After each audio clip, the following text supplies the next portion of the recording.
question all the time. So we want to do a live on this. And that question is, where do I place my light? What's the best place to put the light when I'm doing makeup? I only have one light. What if I have two lights? So we wanted to address that today. And a lot of people, they start with one light. It's a great place to start. Starter stand kit, starter suction mount, any of those kits works great. So we wanted to kind of fill you in on some tips and tricks that we have learned from others, as well as kind of use ourselves. And wanted to start out, so we have a wonderful model here, and he will be posing for us, and we show you the different lights and lighting setups that we have. So we're going to be using a starter stand kit today. That's a light and a gooseneck and a light stand, power supply. That's all we have to do this whole setup. We're going to throw in a second one later, but we want to start out with just one light. This is a horrible way to light your subject. If I was going to do this person's makeup, he only has light on one side of his face. Horrible place for it. So what we typically recommend is fairly straight on over your shoulder. So I'm tall, so this light needs to be tall like this over my shoulder. So what I'm going to do is I'm going to bring this out front. Oh, I just touched the on button, off button. And I'm going to bring it out front so you can see then when I'm working, this light, here's my shoulder, I'm literally standing right in front of my subject.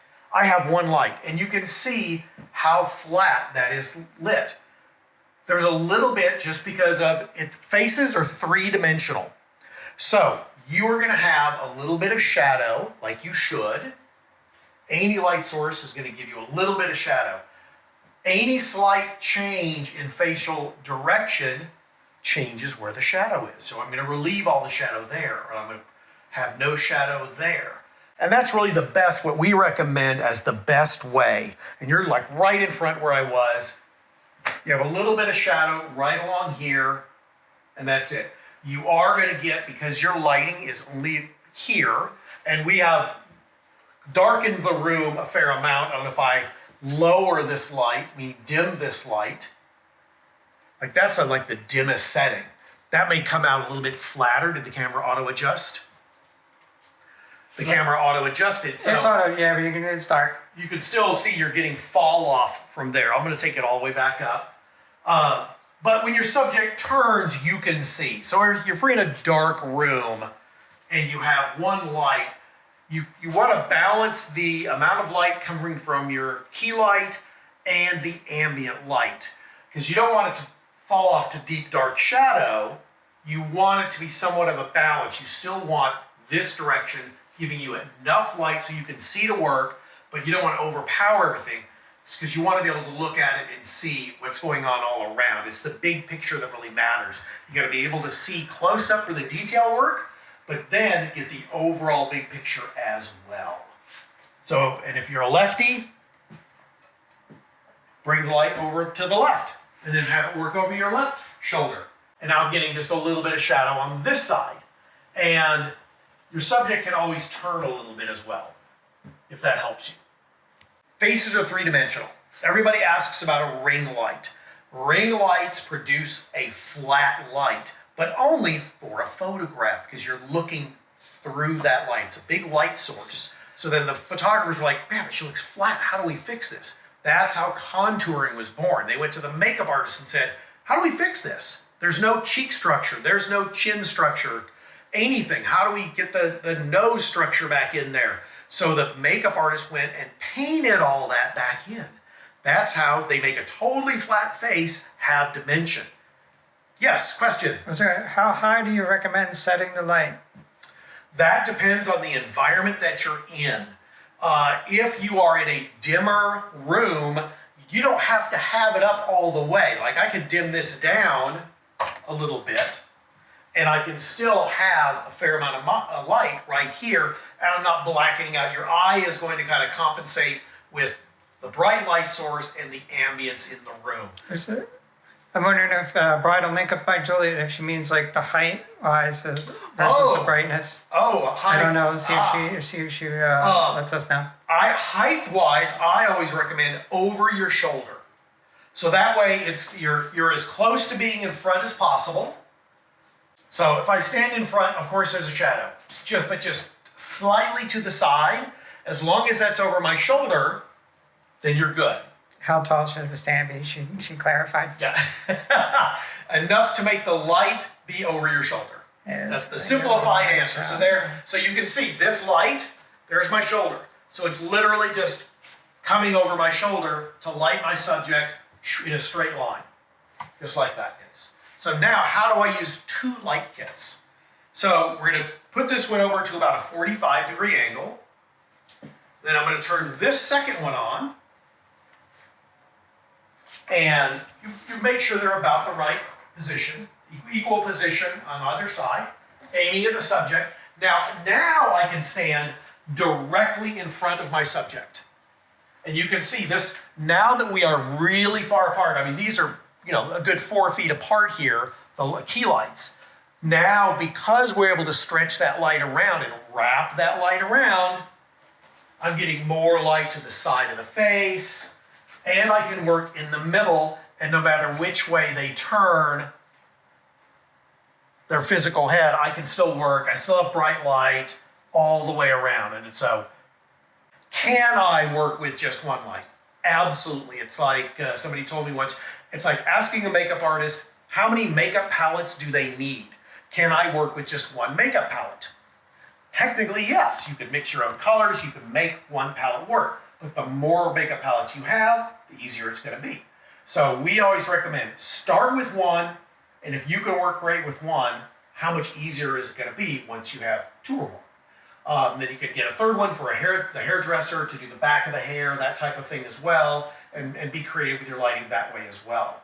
But this would be the setup for using two lights. So we have two key lights set up here. Make sure they're on the same power setting so the lighting is the same on your subject. And then see, your subject can turn. So if you try that same light setup and you're only going to have one light on, see how much darker this side is. That's why when you have just one light, you want to bring that around front. So you want to front light. Two lights, you can spread them out 4 or 5 feet apart if you need to, and stand in the middle. And you can keep them far enough apart and back. Ours are bright enough to do that. You don't have to have the lights right up in their face. You could be several feet away and have those to work with. Another question we get a lot of is, what's the difference between this and an eye light? So I believe I have an eye light sitting here. I'm going to take this key light back, bring in an eye light, and the same thing applies to the eye light, is that, find the dimmer,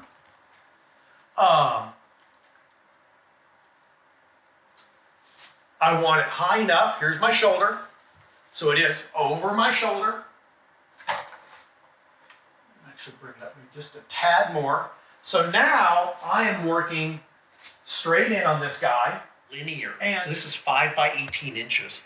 So when you're looking, especially from your angle over here, you're getting more wrap around this side because the light is on this side of the face.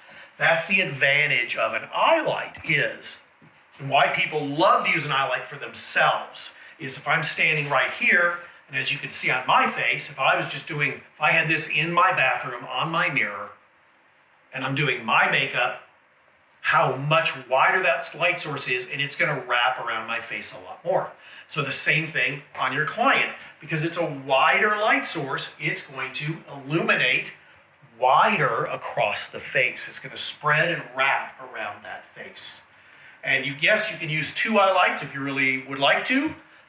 We just wanted to show you one to show you kind of what the difference is. And yes, you can mix and match. So here, I'm going to take this guy a little bit further away. And now you're using an eye light and a key light on the subject. When you get up close like that, it's just nice, beautiful, full illumination. And I can still work. I can work in the middle here all day.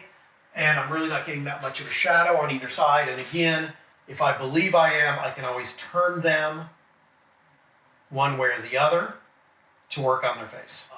But again, this has been a little tutorial on how do I use my lighting if I have just one light, if I have just one key light, if I have just one eye light, what if I have two key lights? And we are just using light stand kits today. Of course, there's always the other mounting options. We have suction mounts and clamp mounts and magic mounts. All of those other types of mounts are available. They're all interchangeable. And because we want you to be creative with your lighting. You're creative people with your craft. Be creative with your lighting. Get things up off the floor and just have fun with your lighting as well. Nobody should be restricted to, oh, it's a light on a stand always. I know lots of people who they don't even carry stands. Yes, question. Which is better to travel with, key light or eye light? Ooh, that is, I would say whichever one you enjoy using more. They really are the same. They both come in felt pouches. The power are in felt pouches. Depending on what you're comfortable with, are you traveling for yourself? Well, most people just love traveling with the eye light for themselves when they're going to a hotel or something and you use the magic mount on the mirror in the bathroom, and then the other part of the magic mount on the back of the light itself, put that in the bathroom, and it's easy. They put it in the felt pouch, throw it in the suitcase, on the way. So depending if you're using it personally, professionally, just different setups. But all in all, they're both easy to travel with. It's just what kind of setup are you looking for when you travel? Do you want all the options, or you're just like, it's me. I just need to use a magic mount. That's it. Then, eye lights are great as well. Just use them. Whatever suits your fancy best, whatever you see better with. That's always our suggestion. We're always looking to hear from you, your comments, any questions you may have. We're always reachable by Instagram, Facebook. Call us, email us. We are here. We have a crew at the shop, and our mission is to make your life easier as a makeup artist. We want to give you guys confidence as an artist. You guys put out a lot of effort into your work, and we want you to be confident in yourself, but we also want your client to have confidence in you as well. And you will do that. You'll represent yourself very well by having professional lighting on set with you when you go on location, when you're in your studio. We do custom lighting. So if you walk in and they walk into your shop and you've got this amazing custom lighting from TML in your shop, it's pretty amazing, and people are going to love it. And they're going to say, this is different. There's something different about this location. And it's all about the lighting, how it makes your clients feel about themselves and how they feel about you as well. That's what today's lesson has been about, is lighting, setups, starter, stand kits, eye light, key lights, single key lights, two key lights, one eye light. So thank you for joining us this week. I hope I answered all the questions. We'll try to do more in-depth later if there's a better, more interesting lighting setup you want us to look at and address, how to use the other mounts with lights on them. Let us know that as well. But we always look forward to hearing from you, talking with you. Drop by the shop. Have a great Wednesday, and we will see you next week. Bye, guys.